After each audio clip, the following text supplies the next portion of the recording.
So, hi everyone, this is Mr. White. We're going to have a little bit of a guest lecture today with me doing the lecturing, so good to see you virtually. This is a pre-recorded video. I recorded this on Monday.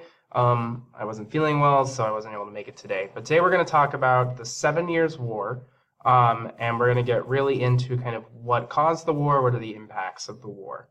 So I hope the journal went well. If you have any questions on the journal entry, let me know tomorrow. And make sure that you had enough time to go over those different kind of arguments for or against slavery. I wanted to make sure that everyone had enough time for that. Anything else, let me know tomorrow. So let's hop into talking about the 7 Years' War. Pause if you need to go back and finish up any talk about the journal entry, slavery, or arguments for or against that. So great. So our big question today is, to what extent did the 23 years of war prove the strength of constitutionalism? And you might already be going, 23 years of war? I thought it was 7 years of war. What's interesting about this conflict is actually it's going to start much earlier in 1740. So let's kind of get into the roots of this. First of all, we're dealing with two big countries that we've been looking at very closely over this unit, England and France. England, as you guys know by now, is a very constitutional government, largely achieves its wealth from kind of mercantilist protection of the economy.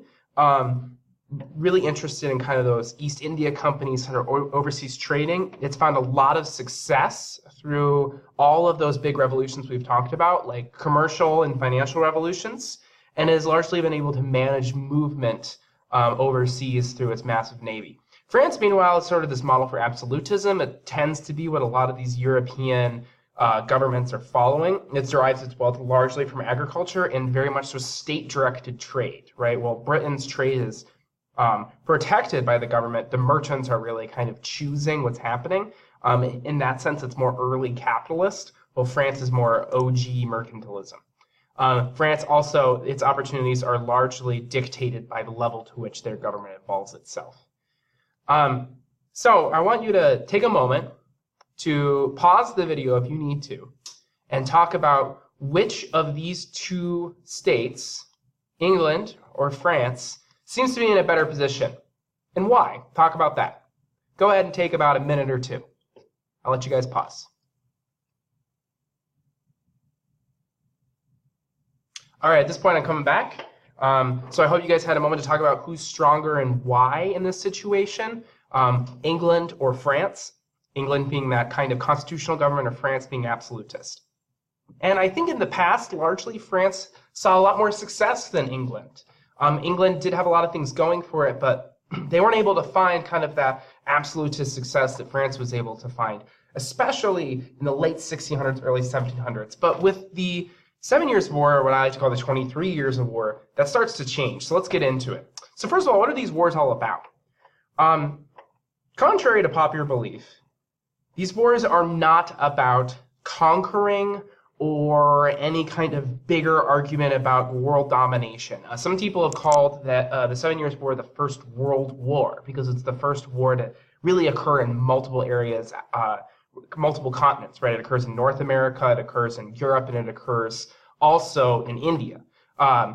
However, unlike either world war, there's no interest in land conquest. Notice on that first bullet point there, it's mostly about who gets to own colonies and who gets to be in charge of trade. Meanwhile, in Europe, there's sort of this kind of sideshow going on, right? There's this duel between Austria and Prussia for territorial and military power over Central Europe. You might remember from reading the textbook, because you guys have totally been reading the textbook, am I right? Okay. You guys might remember from reading the textbook that there's some serious unfinished business between Austria and Prussia, right? There's this War of the Austrian Succession. This occurs because people don't like the pragmatic sanction. People are saying this is not okay. And Frederick II, who's a brand new king installed in 1740 of Prussia, he sees this as an opportunity, right? So he attacks Austria. And he gets some allies with France and some enemies in the form of Britain. But he's largely successful. It's not like Britain is going to contribute a whole lot of land troops to a war in Europe, and France contributes a lot of money to Prussia because they want to kind of keep Austria down, and Prussia is just Prussia, right? What's Prussia going to do? They're not like a big European power. yet. But what ends up happening in the Treaty of Aix-la-Chapelle is the war is essentially won by the Prussians, right? Frederick II gets those sweet, sweet Silesian coal mines, right? They kind of end up controlling one of the most industrialized areas of Austria. This is what we would call modern day kind of Czech Republic area. This is modern day, actually, this is more modern day Slovakia, right? So there's sort of some large cities in here and lots of coal.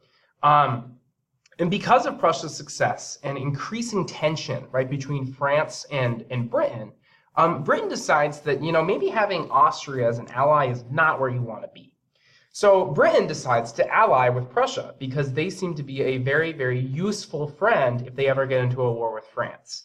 And this is seen as a huge betrayal by the French. They helped the Prussians beat Austria in that War of the Austrian Succession.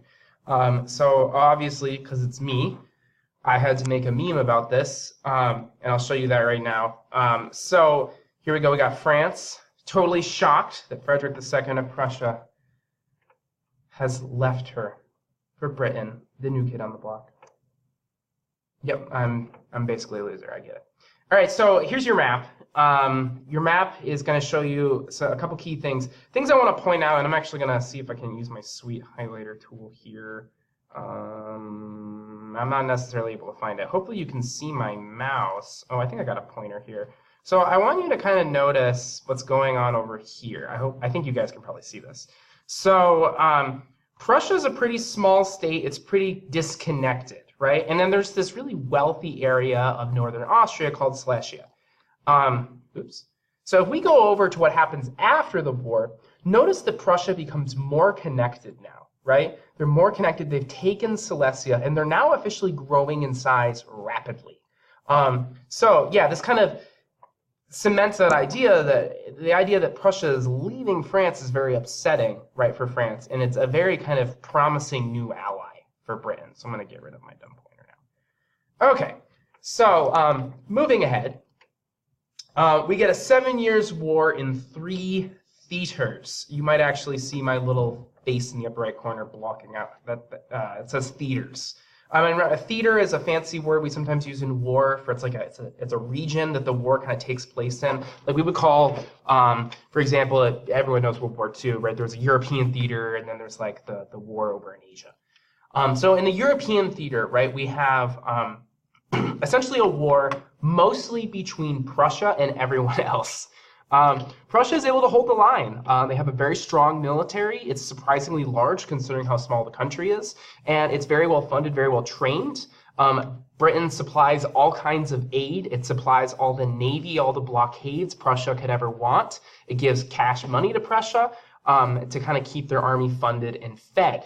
And because they're able to hold the line versus a united France, Russian, and Austrian alliance, the war kind of turns out in their favor. They get to keep Silesia in the Treaty of Hubertusburg in 1763, which pretty much ends the war in the continent of Europe. I didn't mention on the slides, but part of the reason that Prussia is able to win this kind of conflict in Europe is actually because Russia pulls out preemptively. Russia actually is very jealous of the Prussian model. In fact, there's a lot of jokes made about the Tsar of Russia at the time, who is seen as a Prussian lover. And he actually, a new Tsar comes in of Russia, and he actually is like, oh my God, why are we at war with like the people who I idolize? So it's kind of a stroke of fate there, a good kind of stroke of luck for the Prussians that Russia pulled out of the conflict, because defeating France and Austria is relatively easy, especially Austria being so weak and France being split up in a variety of different theaters. Let's look at those. So the rest of the war is really fought in two different places outside of Europe. So we got the American theater. This is sometimes nowadays called the French and Indian War. It's largely fought over who gets to control the Ohio River Valley and Quebec. And this is fought between the French and their Iroquois allies and the British and their American colonists. Because they have a very kind of large population of colonists in America, they have more troops and they can supply them easier thanks to their massive navy. So they pretty much crush, right, the French and the Iroquois. Meanwhile, over in India, yes, there is conflict in India. There's a fight over who gets to have a monopoly on Indian trade. Specifically, there's some, as they call it, trading forts, right, in the modern-day area of Bangladesh, or as the Indians at the time called it, Bengal. The British Navy was basically the deciding factor in this, because the French relied on a much weaker navy to supply their troops and to supply the French East India Company. The British were able to win, largely with the help of the British East India Company. And what's really interesting about the Indian theater is the British Army and the British Navy are surprisingly not too involved. When I say British Navy secures the win, I probably should edit this to say the British East India Company secures the win, because the company itself buys warships and funds troops. It's literally a company, right, fighting France and native Indians, and they win, right? So it's a kind of a surprising victory for the Brits, and for this reason, they're really able to consolidate India under British rule. So kind of a review of the battlefields here. We have the shaded areas with the black squiggly lines, or I guess they're not squiggly, they're straight. The black kind of diagonal lines is where the battles really are. We have battles in Central Europe, right, largely between Prussia and Austria, some little border conflicts between France and Prussia, and some border conflicts between Russia and Prussia. Then we also have the French and Indian War over in the Americas. And then we have the situation over in Bengal and India.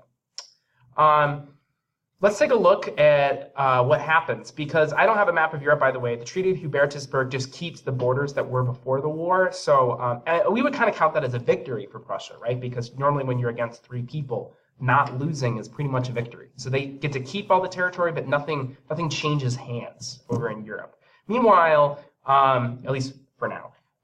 Meanwhile, let's take a look at America and India. So in America, this huge portion that says ceded, right, with kind of the green and yellow alternating lines, that used to be controlled by France.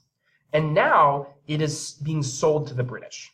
So this means the British gain access to New Orleans, they gain access to kind of parts of modern-day Florida, pretty much where we live, right? Michigan, the entire Ohio River Valley. It's really Appalachians all the way to the Mississippi. And notice that they get Canada, right? They get Quebec now too. And this will kind of be part of the reason why, right, Canada has kind of two languages, right, English and French, because it becomes a fully British colony, but it still has this sort of mixed French history. And then New France will sort of be owned by the French, and that's the Louisiana Purchase that the Americans later buy in 1803. Meanwhile, over in India, we have a much more complicated situation.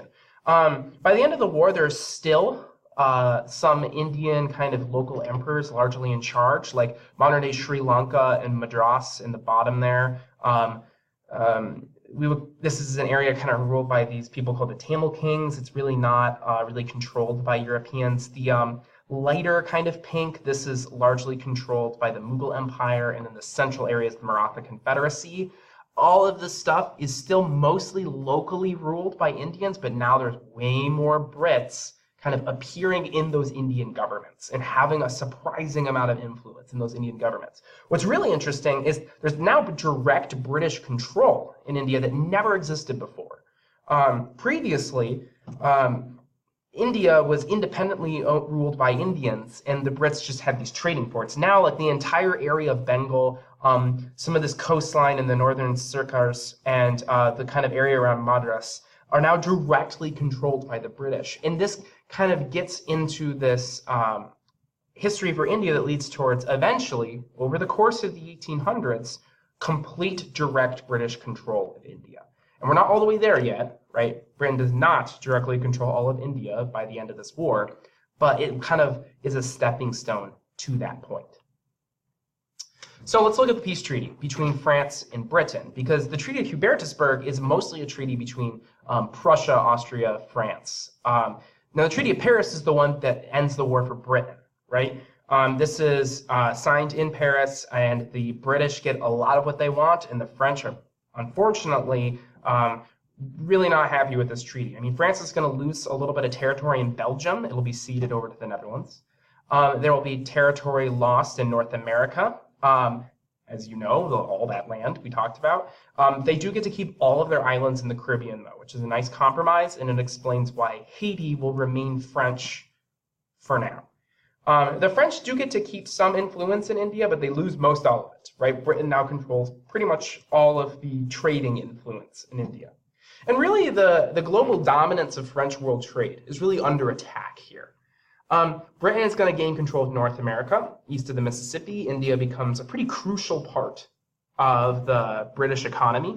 And Britain decides that they're going to pay for this war largely by taxing American colonists who benefited heavily from all the new land they got 2 years later with the Stamp Act. And we all know how that turns out.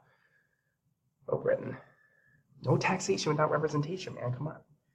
All right, so how does the war change Europe? What's the big picture here? The kind of bigger takeaways that you want to know for our test on Friday. So, the balance of power, as we like to call it, kind of the diplomatic arrangement of Europe, drastically changes from this war, right? The balance of power used to be heavily in the favor of France, right, before that diplomatic revolution where Prussia leads to Britain, and now it is heavily in favor of Britain and Prussia. Constitutionalism seems to be winning the day, right? It seems that the Enlightenment was right, the Glorious Revolution was right, Britain does have the better model after all. Russia is all of a sudden going to become a rising power in European affairs. They'll actually matter now. And meanwhile, Austria and kind of the remaining Holy Roman Empire is exposed as extremely weak and increasingly irrelevant, really, in most European affairs. And one kind of final outcome of this war that you see at the end of chapter 8 is, how does Britain fund this war? Well, they go deeply into debt, and to make up for that debt, they have to push some new taxes. And because the British East India Company largely is pretty tax exempt, the British need to find a new source of taxation. And they actually will choose the American colonies because of how much land they gained from the war. They figured it was only fair, right? So between 1765 and 1776, for about 11 years there, they tried a bunch of different taxation policies, right? You probably have heard of some of them. Stamp Act, kind of the Tea Acts, the Townshend Act, then there's all this tension, there's a Boston Massacre, there is some little minor conflicts between some people in Boston and some British redcoats in 1775, and eventually, by 1776, America goes from happily British to a brand new independent nation, and you get a Revolutionary War. And if you ever wonder why the French helped the Americans win that war, it hopefully now makes sense, right? France definitely has a chip on their shoulder against Britain. And helping America become independent is definitely what the French are all about. So to kind of help remind you of the American Revolution, I have a good video. And I'm going to play it here. If it doesn't work or the audio doesn't work, I would click the link on your own. I've been involved with the campaign for almost 15 years. Stupid ads, guys, man. All right, here we go.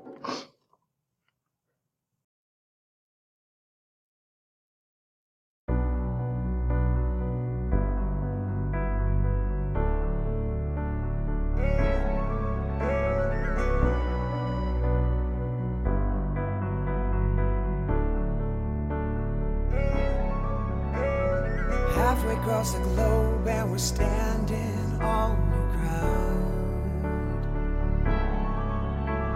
Screaming across the waves, you can't hear the sound. There's no fair trials, no train, no liberties, no tea. We've colonized America, we won't stand for tyranny. Okay, and it's too late to apologize. It's too late. I said it's too late to apologize. It's too late.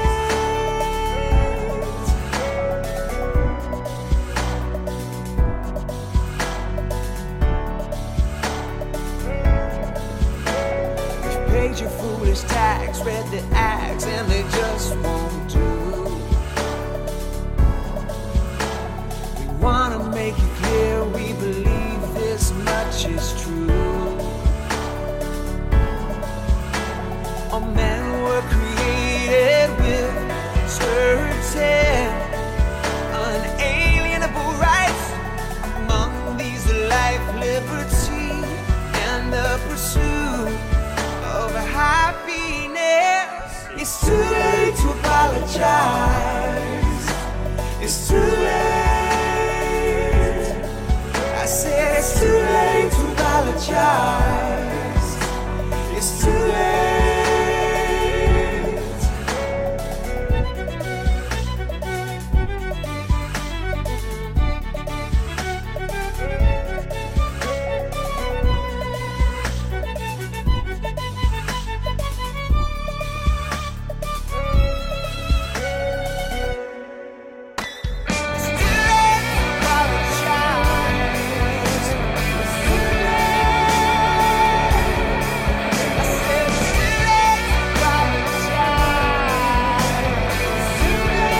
I actually like this version better than the One Republic version. I think that makes me a weirdo, but that's how I feel. So, and with that, I hope the 7 Years' War makes a little bit more sense. Feel free to ask me any questions about it tomorrow before the homework check, because obviously I moved kind of quickly. And I definitely glossed over some of the finer points of detail, like you're going to want to study exactly who's William Pitt, what is he doing, you know, America, what's going on in India, who are all these different kind of actors and generals over there. So definitely kind of review the textbook for some of the military tactics. I felt like that wasn't as useful as maybe the kind of the big picture, though, for today. So definitely review that. Review slavery, review the rest of Chapter 8, and you'll be in a good position. So I'll see you guys tomorrow. Feel free to ask me any questions you have. And thanks for watching.